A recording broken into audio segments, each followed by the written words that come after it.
It's Friday afternoon and I'm in Leeds and I'm heading back to New York. I've been here for 10 days and it's been a crazy 10 days. Really enjoyable, especially as we've had the auditors in from the Ministry of Justice. It's interesting now that when you win these large contracts, how the government departments are no longer going to let you just run it without coming in to check. And in a way, we love it. But really, seriously, in a way, it's very good for us because we know what they need and they know how we're doing. So it cuts out a lot of problems. This week, the thing that I enjoyed, the people I enjoyed meeting were our apprentices. Now, in the United Kingdom, we have a scheme that allows people who are 16, and we've had one as old as 35, who are not at university or can't afford to go to university, who come into the workplace. We pay them and they're on a programme, and we're really proud of our apprenticeship scheme. And in actual fact, I started my life as an apprentice. So for those of you out there, don't feel bad, don't feel that you're disadvantaged. You're not, because I know what it feels like to come in at the bottom, and so therefore I know how probably other people feel, and that managing them really helps me. So be positive. I'm actually often asked, what was my first deal? It's hard to think about the first deal in a deal sense, but because there's been so many. But the first dramatic win for me was when I was a salesman for the American machine founders, which in those days was in the top 100 companies in the world. And because I'd become top salesman in the UK, I was sent on a trade mission, an exhibition to Romania. And to cut a very long story short, due to fantastic help from the British Embassy and introducing us to the right people, I got to see the right people, and I did a deal that actually sold machinery. It was £1 million deal in the end of the 70s that made the small parts that went on the epaulets on the top of the Soviet coats. So there you are. And that was a very, very exciting deal. And because I did that deal, of course, then I got promoted later on.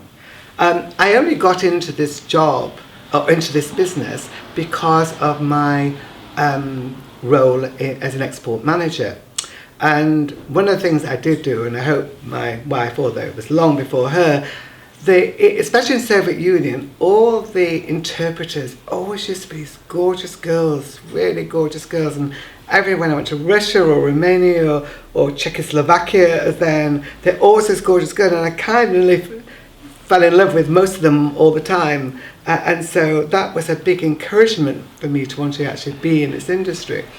And the interesting thing is, of course, our business was a recruitment business first of all, and a translation business as well.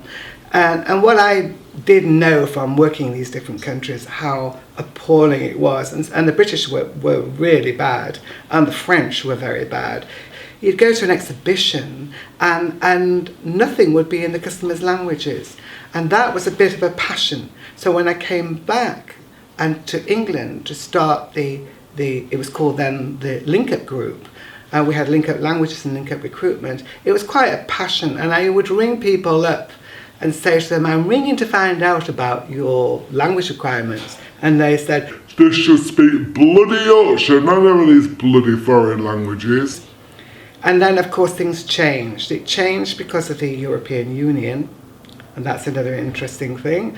But the part about it is still relevant, that any machine with moving parts had to have translation. It changed with the fall of the Soviet Union, because all the countries in the Soviet Union wanted to communicate, they wanted to sell in their language. And of course, the web, the website offered just the most magnificent opportunities for people to sell their goods, their services in cyberspace. And that's why we've exploded and continue to explode. So, Sam, it's all right talking about that first adventure, but to be honest, I have had the most depressing letter today. The most depressing letter today is a letter saying, I'm approaching state pension age. How can they send me such a terrible letter? Oh, God. I'm absolutely devastated. They can off and stuff that. Dripping Well, off. maybe they can't stuff that. No, I can't say stuff.